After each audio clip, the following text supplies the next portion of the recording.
చంద్రబాబు నాయుడు గారి ఈ 19 నెలల పరిపాలనలో రాష్ట్రంలో దాదాపుగా 17 సార్లు ప్రకృతి వైపరీత్యాల కారణంగా, అంటే అది కరువు కావచ్చు, తుఫాన్లు కావచ్చు, 17 సార్లు ఈ 19 నెలల కాలంలో చంద్రబాబు నాయుడు గారి పరిపాలనలో ఈ 19 నెలల కాలంలో 17 సార్లు ఇన్పుట్ సబ్సిడీని వారంట్ చేసింది. ప్రకృతి వైపరీత్యాల వల్ల రైతులు కరువు వల్ల అయితేనేమి, తుఫాన్లు అయితేనేమి, కరువులు అయితేనేమి, అకాల వర్షాలు అయితేనేమి, రైతుల జీవితాలు చిన్నాభిన్నమై ఏకంగా 17 సార్లు గవర్నమెంట్ నుంచి ఇన్పుట్ సబ్సిడీ అన్నది రైతులకు రావాల్సిన పరిస్థితి. దాదాపుగా 1100 కోట్ల రూపాయలు ఇన్పుట్ సబ్సిడీ బకాయిలు.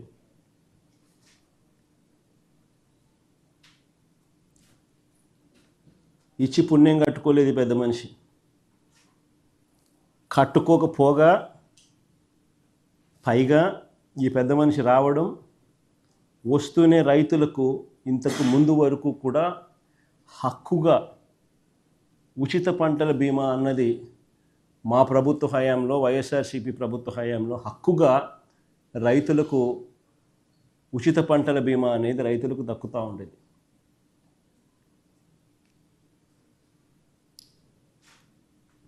అలాంటిది మా హయాంలో అయితే దాదాపుగా 7,400 కోట్లు, 7,800 కోట్లు ఇచ్చినాం రైతులకు.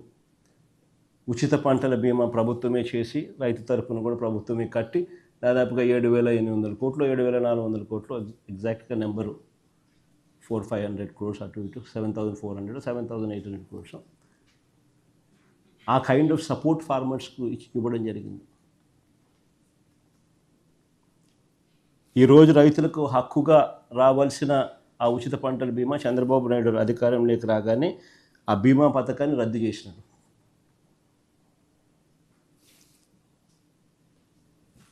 రైతుల పరిస్థితి ఈరోజు ఒకవైపున ఇన్పుట్ సబ్సిడీ రాదు, మరోవైపున రైతులకు హక్కుగా రావాల్సిన ఇన్సూరెన్సు సొమ్ము చంద్రబాబు నాయుడు పుణ్యాన రాకుండా పోయింది.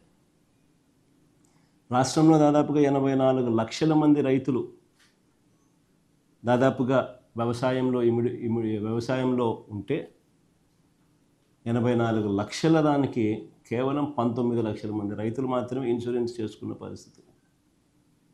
అదే ఒకసారి గతంలో మా ప్రభుత్వ హయాంలో ఒకసారి పాలనను గుర్తు తెచ్చుకుంటే, ఇలాంటి పరిస్థితులు, ఇలాంటి సందర్భాలలో వైఎస్ఆర్సీపీ ప్రభుత్వ హయాంలో గతంలో అప్పట్లో అరటి, చీనీ రైతుల కోసం ఏకంగా ప్రత్యేక రైళ్లు నడిపాం.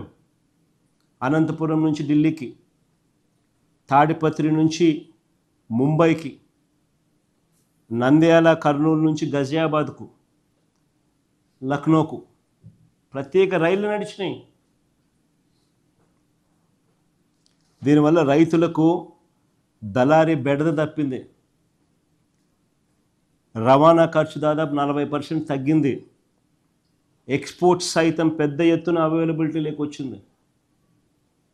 మా ప్రభుత్వం రాకమునుపు అరటి ఎక్స్పోర్ట్స్ 23,000 టన్స్ ఉంటే, మా ప్రభుత్వం 23-24